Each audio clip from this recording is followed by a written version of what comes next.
Open your Bibles to the book of Revelation, chapter 1. Now it's been at least probably around a half a dozen messages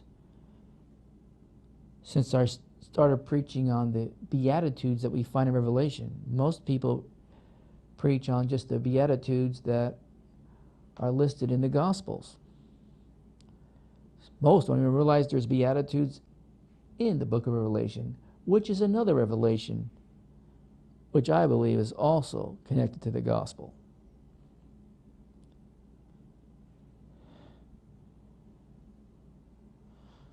Verse 3 reads in Revelation 1, "Blessed." Had you circle the word blessed, this really means fully satisfied in the Greek. "He that heareth," or to know accurately, or to make known, "and they that hear the words of this prophecy, and keep those things that are written therein, for the time is at hand." A better translation, to hold fast those things that are written therein, for the time is at hand. Now I remember when I first started preaching through chapter 1, I had someone comment saying, "Well, you probably should go through that chapter pretty quick and we get to the churches and then move on to everything else after that." I don't know if you've been listening to me for a while or not, but if you have come to that conclusion, you're gravely mistaken. There's so much in this first chapter. I'm lucky to get through with it in 4 to 6 months.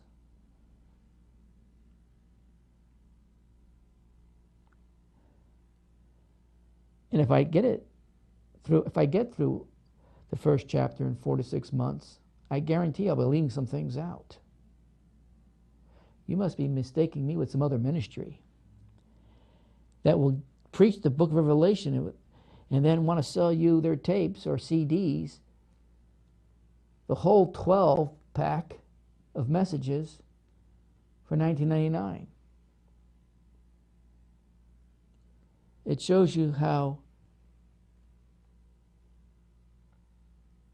the book of Revelation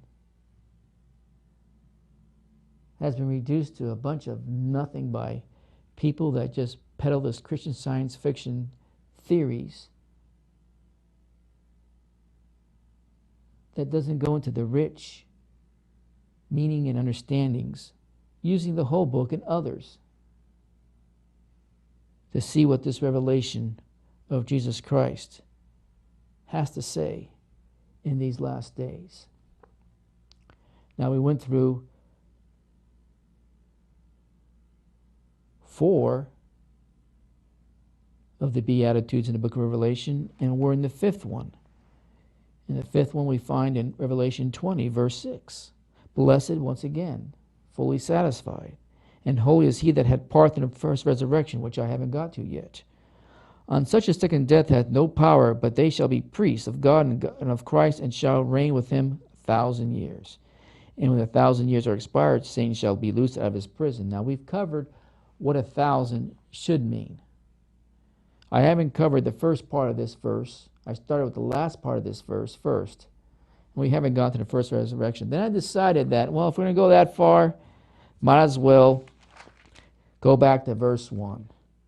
"And I saw an angel come down from heaven, having the key of the bottomless pit and a great chain in his hand. And he laid hold of the dragon and the old serpent, which is the devil and Satan, and bound him 1,000 years. And we looked unto the heavens and see in the stars how Satan was chained. That's about as far as we got. Then I decided, it's about time I bring Enoch into the picture. And then we've been going through a journey through Africa, and eventually Enoch hovering in whatever kind of vehicle they had back then. So angelical vehicle. I don't think he was flying around like Superman.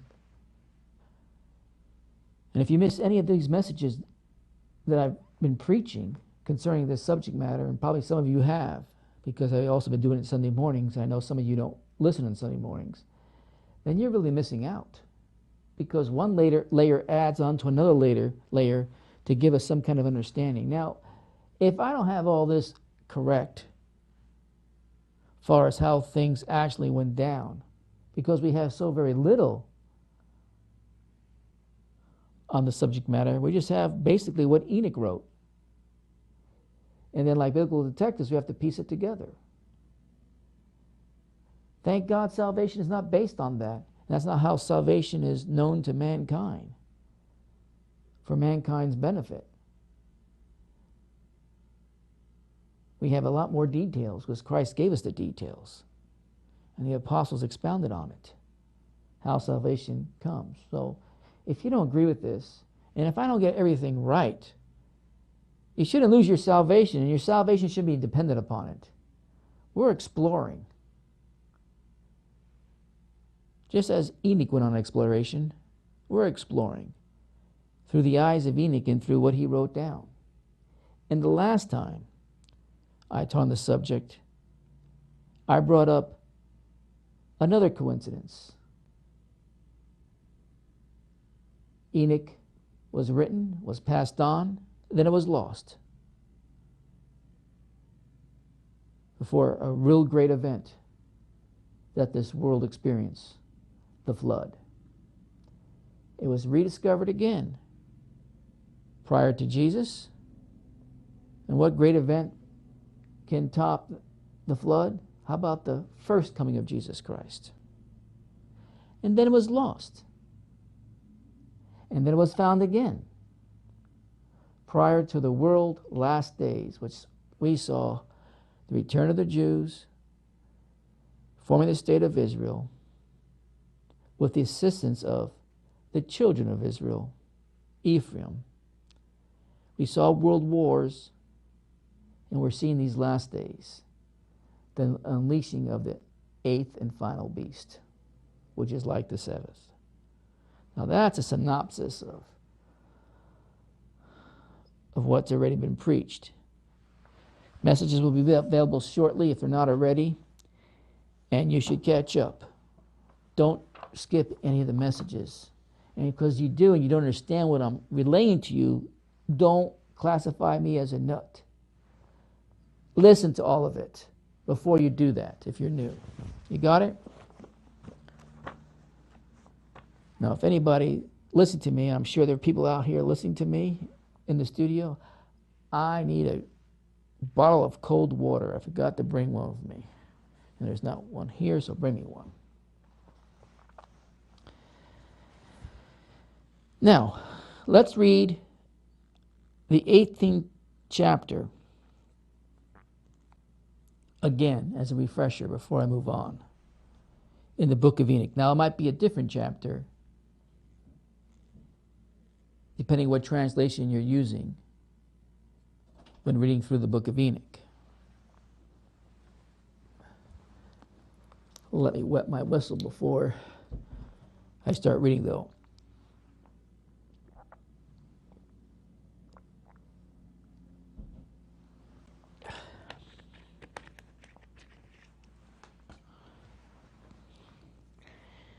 Begin with verse 5 in the 18th chapter in the book of Enoch. It reads, "And I proceeded towards the south, and it burns day and night. There were the 7 hills of precious stones, are 3 towards the east, 3 towards the south. But of those towards the east, one was colored stone, one of pearls, one of antimony, and those towards the south of red stone. But the middle one reached up to heaven like the throne of God of alabaster, and the summit of the throne of the sapphire." I cover all this, what this possibly could be, what Enoch was viewing, and whatever flying apparatus he had. "And I saw a burning fire which was in all the hills. And there I saw a place beyond the great earth. There the waters collected." And where the waters collected is the only place that we know in this continent is in the Antarctic area, where the Indian, Pacific, and Atlantic oceans join and swirl around down there. We covered all that. Go back to the messages. In verse 10, "I saw a great abyss in the earth with columns of heavenly fire, and I saw among them columns of heavenly fire which fall and are without number, either towards the height or towards the depth." And the key words there, which I don't think I mentioned last time, is he saw these columns of heavenly fire, which fall. Meaning that this heavenly column was not produced from the ground up. These heavenly columns were produced from somewhere in the sky, heavens, whatever you want to call it, and projected down. And of course, I showed you what I believe Enoch was viewing and seeing with his own eyes. The key there, which I forgot to mention, I believe, which fall and are without number. Once again, not ground up, but something falling to the ground.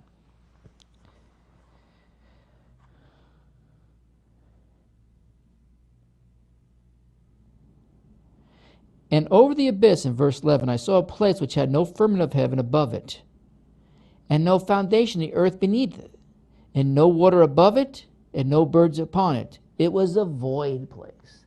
And that's the verse we're on now. And over the abyss, let's read it again. I saw a place which had no firmament of heaven above it, and no foundation of earth beneath it.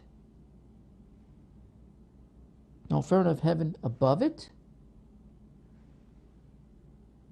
and no foundation of earth beneath it, and no water above it, and no birds upon it, and no birds upon it. It was a void place. And there I saw several things, 7 stars like burning mountains, and like spirits that petitioned me. He's in a void place. He doesn't see any firmament of heaven above it, no foundation of earth beneath it, and no water above it, no birds flying around. It was a void place. But there I saw terrible things, 7 stars, like great burning mountains, and like spirits that petitioned me. The only thing I can even describe anything like this is space, outer space. Outer space. With that, I'll continue reading. Now that I've probably got your attention and you're listening closely, let me continue reading. Enoch sees a big empty place. Enoch sees a big empty place where 7 stars are hovering over the abyss. Wow.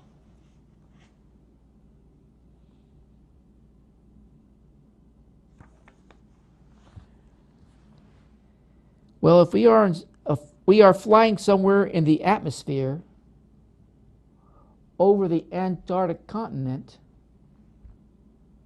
and look beyond, we will be indeed see a big empty place, and that is, of course, space, and the stars coming forth as the days end. One must also remember that Enoch must have seen this from inside some type of angelical vehicle. And like I said, you don't believe in some kind of angelical vehicle, just read Ezekiel. Ezekiel describes some strange flying apparatus, wheels within wheels, and all kinds of other things going on that he perceived with his own eyes. So no, you can't rule out, if you believe in the scriptures, of a possibility of some kind of flying apparatus in Enoch's day. It's true in Ezekiel's day. Why not Enoch's day?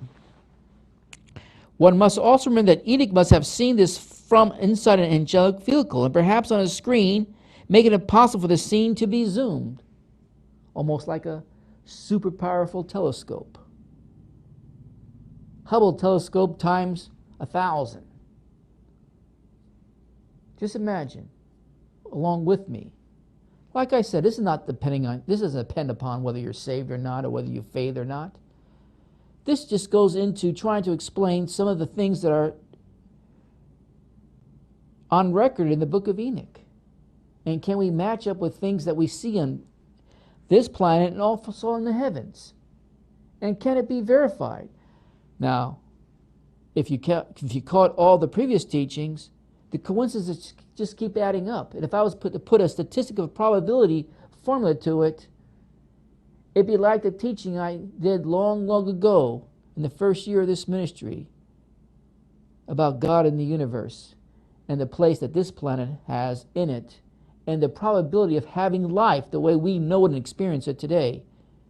There's so many numbers after one that, as far as the probability goes, that it's mind-shattering. So this is not a far stretch. Making it possible for the scene to be zoomed. We have no idea of how advanced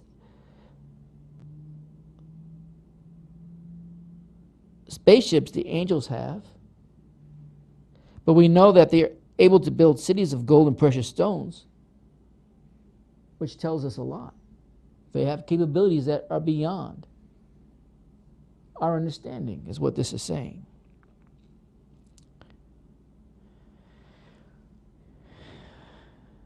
So back to what I was reading. Well, if we are flying somewhere in the atmosphere over the Antarctic continent and look beyond, we will indeed see a big empty place. And that is, of course, space and stars coming forth as the day ends. These 7 stars, which Enoch refers to, sound familiar to me. Could it be the Pleiades? Could it be the Pleiades?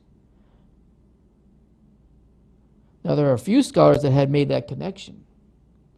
And one of them have found connections between these 7 stars, and several ancient myths. And with what the book of Enoch tells about those stars.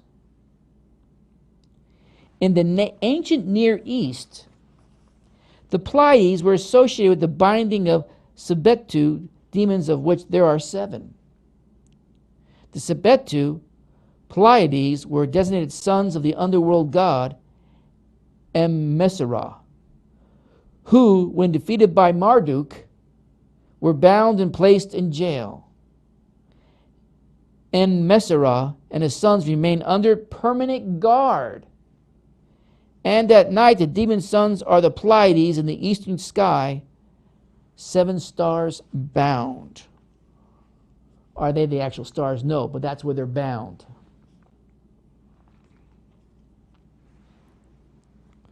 A similar story was told in ancient Greece. These stories had to come from somewhere, some type of knowledge. And I'm just giving you 2 locations. There's more locations concerning the Pleiades across this world. Similar stories. A similar story was told in ancient Greece, but figuring the woman of the descended angels, the Pleiades were 7 mountain nymph daughters of the Titan Atlas. Their leader was Maia, the mother of Hermes by Zeus. 5 of the others were also loved by gods, becoming ancestress of various royal families, including those of Troy and Sparta. When they were pursued by the lustful giant Orion, Zeus set them amongst the stars as a 7-star constellation, Pleiades. Now, there's truth in all of this, but they twist it into their own screwy, I believe, demon-inspired translations of what the truth is. We'll try to get to that truth. The 7-star constellation Pleiades, which is a perfect reflection of Enoch 19:1 and 2, which reads, "And Uriel said to me, Here will stand the souls of those angels who have united themselves with woman, and having assumed many different forms, have contaminated mankind and have led them astray, so that they brought offerings to the demons as to the gods, namely the day when the great judgment on which they will be judged shall be consummated. And the women having led astray the angels of heaven will be like their friends." This is quite astonishing. And this also reveals a hidden connection between the book of Enoch and the book of Job. In the book of Job, chapter 38, verse 31, it reads, "Canst thou bind the sweet influences of Pleiades?" There are more similarities between the book of Job and the book of Enoch. One writer has pointed out that both books talk about the sons of God and the storerooms of heaven. Both books also speak about Behemoth and Leviathan. The book of Job is believed to be the oldest book in the Bible. The similarities between the books thus suggest that also the book of Enoch is older than most parts of the Bible. Both books talk about 1, the Pleiades, 2, the sons of God, 3, the storerooms in heaven, and 4, Behemoth and Leviathan. They speak cultural relationship. That speaks cultural relationship to me. There is also a conception of angels as mediators between God and men in both books, and probably even more if a closer investigation would be made. I also recently found out that the expressions, the cornerstone of the earth, is only found in the book of Job in the Bible and the book of Enoch. In the book of Job, it's located at chapter 38, verses 4 through 6. And Enoch, the translation that I'm using, 18th chapter, verses 1 and 2. Let's say the book of Enoch was written around 300 BC, which we debunked that, by the way, the last time we were on this subject. If you missed that, you have to hear it. It's important. Why then would the writer wave in the story of those stars without expressly saying that they are the Pleiades? If that was the intention, why didn't he just say that? On the other hand, if those stars weren't as familiar 5,000 years ago as in later times, it would make more sense just calling them 7 stars. Or if they were familiar as Enoch saw them upside down, he may not have recognized them at all. Anyway, I later checked out about the Pleiades and found another quite astonishing detail. You can put the picture of Pleiades up there while I'm reading this. Everybody sees me enough. Put a picture of Pleiades up there. Anyway, I later checked out about the Pleiades and found another quite astonishing detail. Don't go to the next picture till I tell you. First, the angel tells Enoch that these 7 stars are the prison for the angels who sin in his time.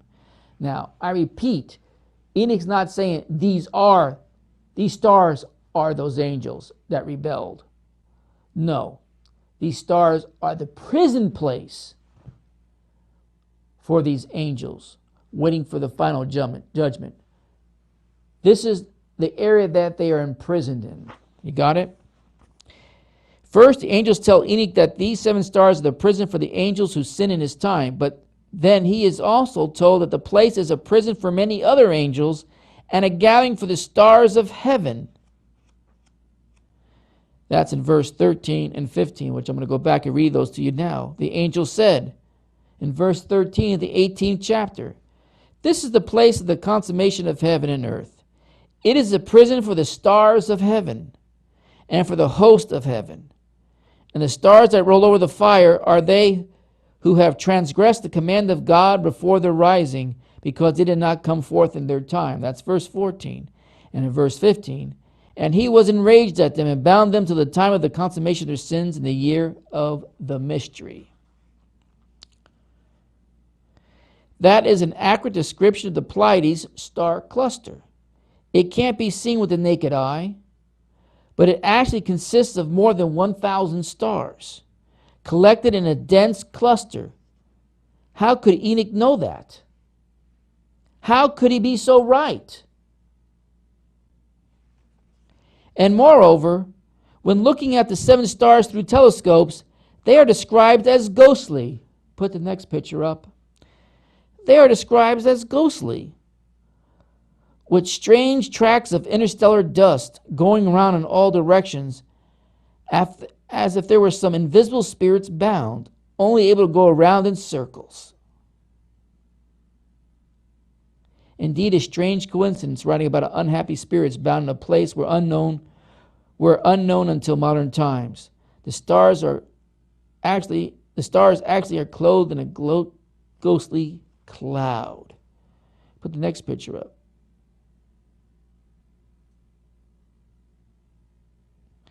And remember what verse 12 said in chapter 18. I'll read it to you again. "And there I saw terrible things, 7 stars like great burning mountains, and like spirits that petitioned me."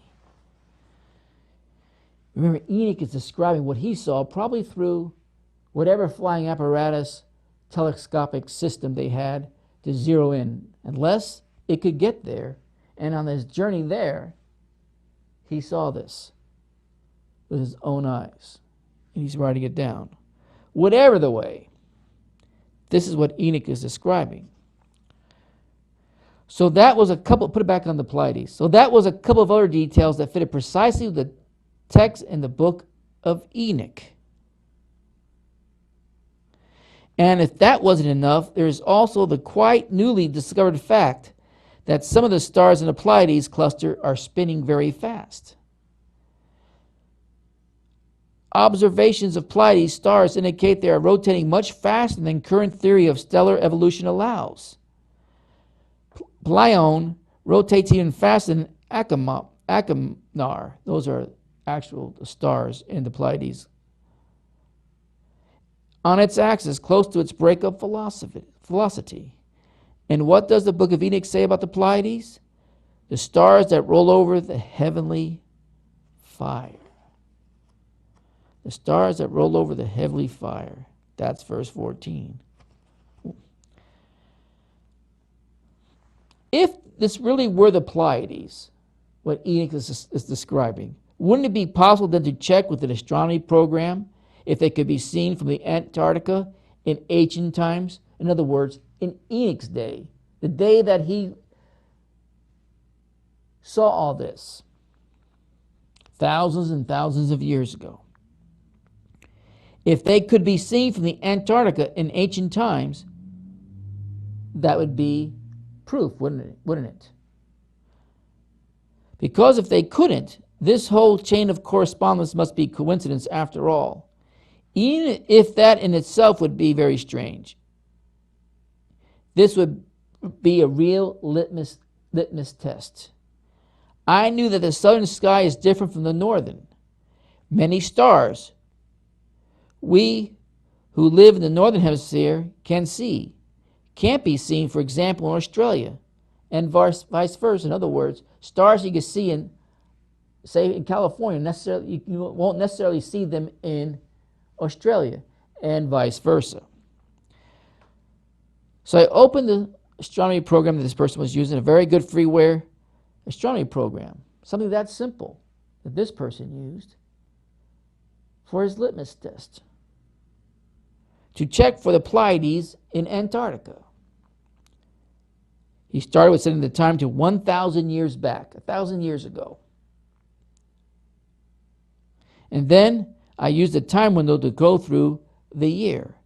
I turned the view 360 degrees around, 360 degrees around. No, the Pleiades could not be seen from Antarctica 1,000 years ago. We live in 2015, so in 1015, you couldn't see the Pleiades in Antarctica. Nowhere to be seen. They were too low under the Antarctic horizon the whole year. Then I set the time to the time of Christ. No sight of the Pleiades. Now we're talking about 2,000 years ago. So I continued and checked the time of the flood. If they weren't viewable there, I thought then this whole thing would be debunked. And yes, the Pleiades couldn't be seen from Antarctica in the year 2300 BC, which I presume was the century of the flood, close enough. Couldn't see it 1,000 years ago. Couldn't see it 2,000 years ago. Couldn't see it over 4,000 years ago. See what? The Pleiades. So it sounds like he debunked it. Here is where the coincidence stopped. I think the most important coincidence, if it could be proven out that what Enoch saw in that Antarctic area with some type of telescopic apparatus in that flying vehicle, if that could be proven, wow. How are you going to refute that? How would you refute that? Can't see it 1,000 years ago, can't see it 2,000 years ago, can't see it over 4,000 years ago. around the time of the flood. This brings up a problem, doesn't it? So that is that, right?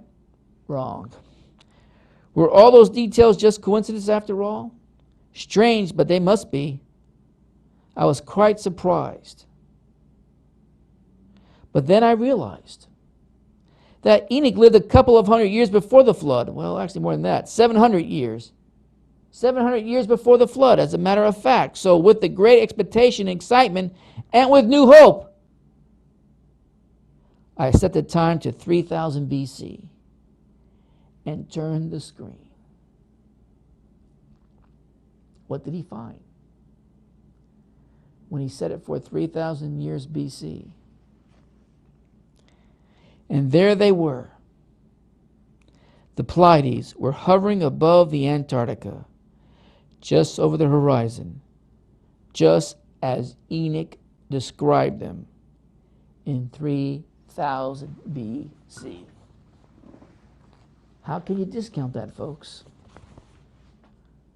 We almost had the science to prove that this is all just a bunch of fantasy and ridiculous theory.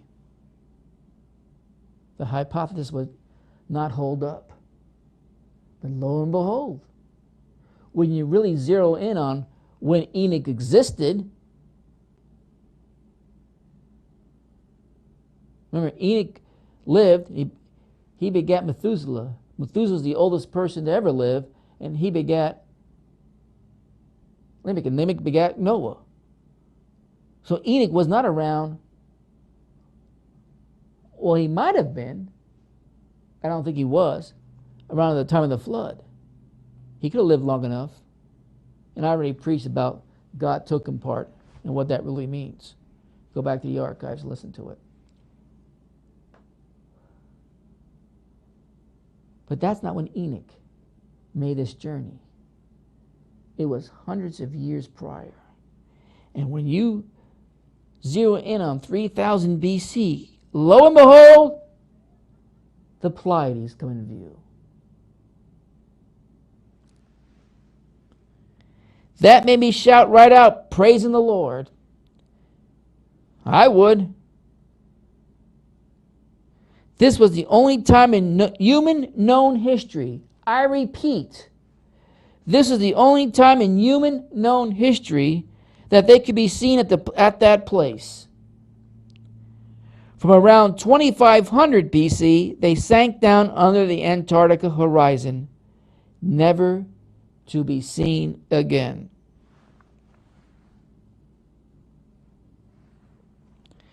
By the way, he set his clock, astronomical clock, this September 1st, 3000 BC, 12 o'clock at night, where you find the star cluster in the northeast.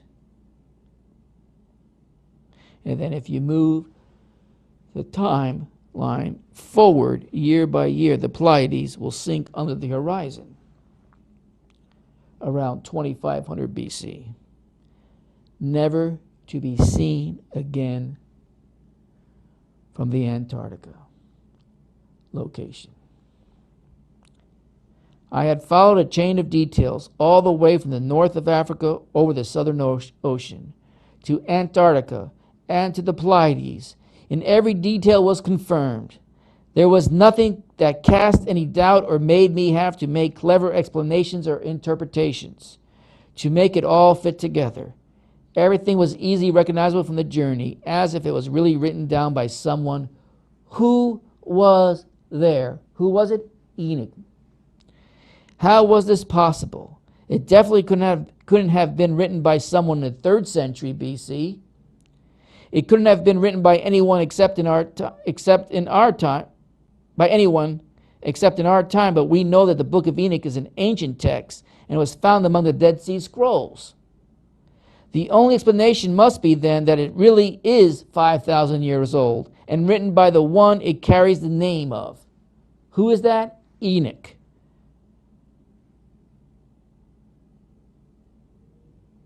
Another coincidence? Then give me another explanation how this fits perfectly. I'm all ears. Do you really think all these details are just a coincidence? Give me another explanation. Give me the details. I'm all ears. It would take more faith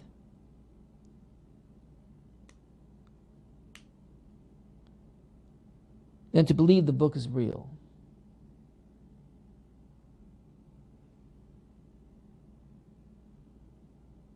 If you think it's just coincidence. It's not, my friend. It's not. Layer by layer by layer in this 18th chapter. Wouldn't it be fun if I had the time to do chapter by chapter, verse by verse through the book of Enoch?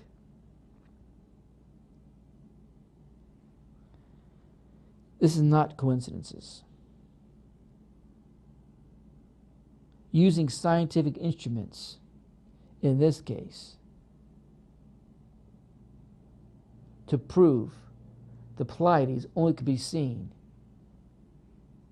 in a very short time span of this known human history of time. And it fits perfectly when Enoch would have been there.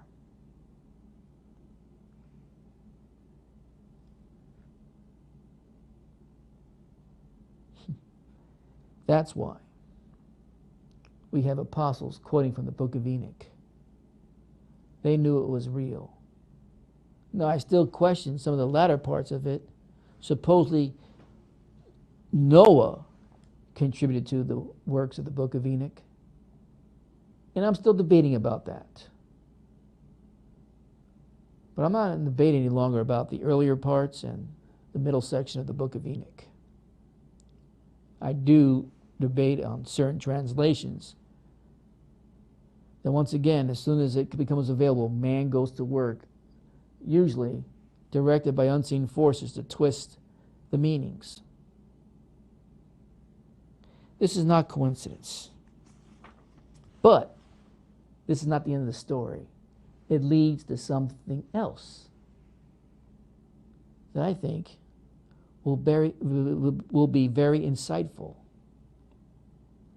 in moving forward in these verses in the book of Revelation. Are you interested? If you are, let me know. Play a song.